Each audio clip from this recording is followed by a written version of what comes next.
Crises nos FIIs. Risco ou oportunidade? E aí, investidor? Como vai essa vida de renda variável?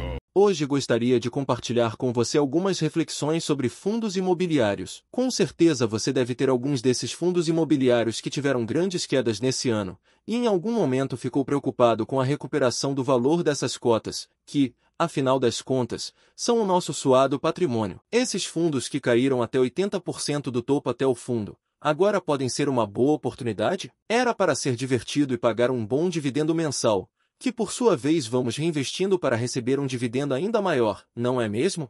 Mas de repente, entramos num trem fantasma e a cada curva é uma nova surpresa. Então vamos lá.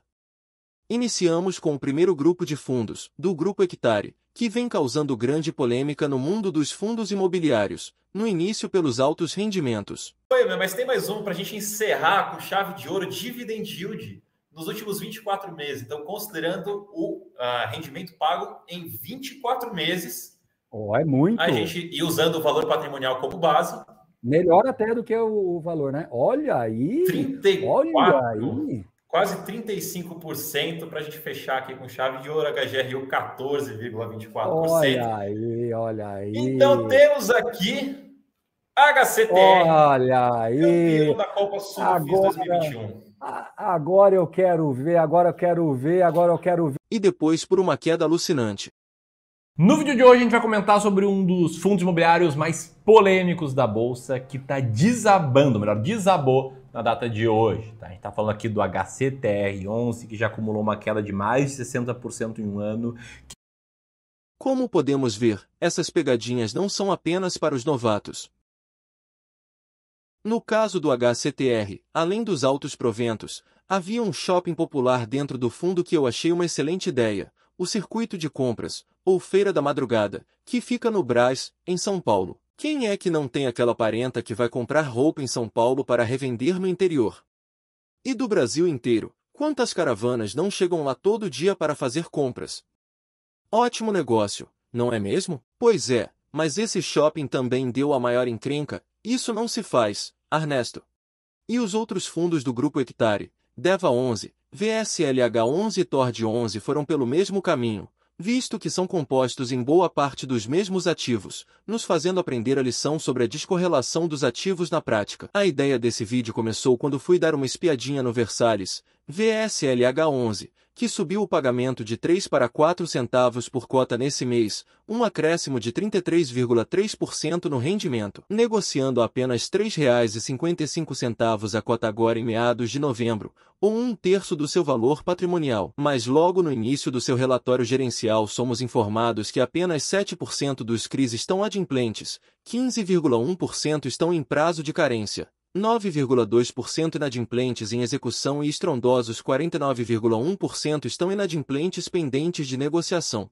Nada mal, hein? Mas é aquela coisa de tentar dar o troco no preço médio, sabe? O TORD 11, Deus nos acuda, não paga proventos desde março, pois o fundo não apresenta resultado, e dessa forma temos a oportunidade de aprender na prática, além do risco da correlação entre ativos, o risco dos fundos de desenvolvimento, que no caso do TORD 11 estão com uma inadimplência e uma taxa de distrato altíssima, chegando à paralisação de obras, sendo que o fundo está até considerando a venda de ativos com um valor de desconto. E assim aprendemos, também, que os empreendimentos de multipropriedade, que encontramos bastante nos fundos high yield, que pagam os maiores proventos, de fato também têm um risco maior. Bem, para esses fundos do Grupo Hectare vamos ficar por aqui, porque polêmica não faltaria, e retomaremos para a conclusão mais adiante. Agora gostaria de seguir num outro ramo de problemas, os fundos de tijolo do Grupo REC. Se você já está no mundo dos fundos imobiliários há algum tempo, deve ter reparado que o RECT 11 e o RELG 11 estavam no topo da lista dos fundos de lajes corporativas e de logística que pagavam mais proventos nas suas categorias. Além disso, apresentavam descontos consideráveis no seu valor patrimonial, e você poderia pensar, como eu, que dificilmente encontraria pechinchas desse tamanho no mercado de imóveis físicos. Ainda mais com a possibilidade de comprar pequenas parcelas desse conjunto de imóveis do conforto do seu home broker, e contando com uma gestão profissional do seu investimento. Hein? E se o valor das cotas, ainda por cima, pudesse valorizar? Bem, isso aconteceu com o RELG 11. que chegou a bater R$ 91 no ano passado, pagando até 97 centavos de provento mensal. Mas aí aprendemos a influência de um novo fator sobre o rendimento dos fundos imobiliários, o endividamento. Desde abril o Helgonze não paga proventos, para fazer frente às suas obrigações em CRIs empregados na aquisição dos imóveis que compõem o seu portfólio. O Helgonze tem R$ 230 milhões em ativos e R$ 64 milhões em obrigações em CRIs, ou quase um terço do valor desses ativos, sendo que com a suspensão do pagamento de proventos desde abril ele já conseguiu amortizar uma parte dos débitos. Mediante consulta aos cotistas, o fundo conseguiu aprovar a suspensão do pagamento de proventos, visando arcar com os compromissos do fundo. Bem, votei a favor. Voltaremos a esse ponto em breve. Em fato relevante de setembro de 2023, o Helgonze informa que o CRI tomado junto ao Banco Santander para aquisição do galpão de Camaçari na Bahia, no valor de R$ 61 milhões em setembro, havia sido renegociado, passando a ser pago no valor de R$ 1 milhão mensais a partir de janeiro de 2024. Para termos uma ideia, o imóvel em Camaçari, que também é o mais representativo do fundo, está gerando uma receita de R$ 470 mil mensais. E o conjunto total dos imóveis está gerando entre 1,3 a 1,4 milhão mensal em aluguéis. Portanto, podemos ver que o pagamento de R$ 1 milhão mensal impactará significativamente no rendimento dos cotistas, se não for revisto. O fundo prevê que eventuais receitas com vendas de imóveis ou captações também sejam destinados a amortizar a obrigação com o Banco Santander. Enfim, se o Helg pagar uma parcela de R$ 1 milhão mensal ao Santander, e receber os mesmos, digamos 1,4 milhão mensal de aluguéis, distribuindo aproximadamente R$ 300 mil mensais aos cotistas, líquidos das despesas operacionais e administrativas, teremos uma distribuição de aproximadamente 22 centavos mensais por cota, enquanto se prolongar o pagamento desse financiamento, que está previsto para mais de 60 parcelas mensais, ou 5 anos. Para uma cota patrimonial de incríveis R$ 124,08, teríamos uma remuneração de apenas 0,18% ao mês, ou 0,44% ao mês para uma cota mercado de R$ 50, digamos, enquanto perdurar o pagamento do CRI. O que nos leva a perguntar sobre qual era mesmo a estratégia do gestor para o fundo. Já o fundo RECT 11 passa por situação similar, embora menos drástica. Desde junho o fundo passou a distribuir 40 centavos por cota, para fazer frente ao seu endividamento. O RECT 11 é um fundo de lajes corporativas, com 9 imóveis no seu portfólio e 800 milhões de patrimônio líquido, imóveis esses localizados nas principais áreas metropolitanas do país. Para 2 desses imóveis, o Barra da Tijuca Corporate no Rio de Janeiro, e o Evolution Corporate em Barueri, o fundo tem obrigações em CRI que somam R$ 183,5 milhões, o que representa um passivo de 19,1% face aos ativos do fundo, em R$ 958 milhões.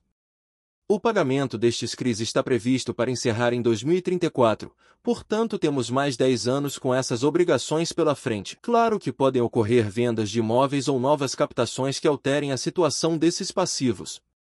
Em todo caso, teremos de esperar períodos mais favoráveis para viabilizar uma ou outra coisa. Vendo por outro ângulo, o RECT 11 arrecadou R$ 68 milhões nos últimos 12 meses, e a dívida de R$ 183 milhões não fica tão grande frente a essa receita. Para mim, poderia ser o caso do fundo apresentar um plano de quitação ou para uma boa amortização dessa dívida, demonstrando ao cotista o benefício futuro de receber mais aluguel líquido em proventos se for o caso.